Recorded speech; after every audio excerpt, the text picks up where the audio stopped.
If you're experiencing a stuck loading screen in The Sims 4, follow these simple steps to troubleshoot and resolve the issue. This guide will help you get back to playing your game smoothly. Step 1. Check for updates. Ensure that your game is updated to the latest version. Open the game launcher and check for any available updates. Download and install them if necessary. Step 2. Clear cache files. Navigate to the Sims 4 folder in your documents. Locate the cache files and delete them. This can help resolve loading issues by removing corrupted data.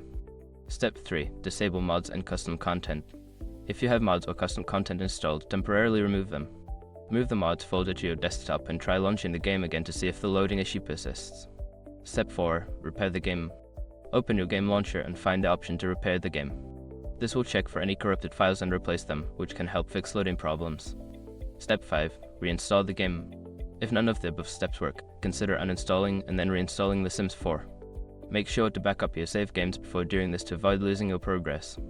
By following these steps, you should be able to resolve the stuck loading screen issue in The Sims 4. Enjoy your gaming experience.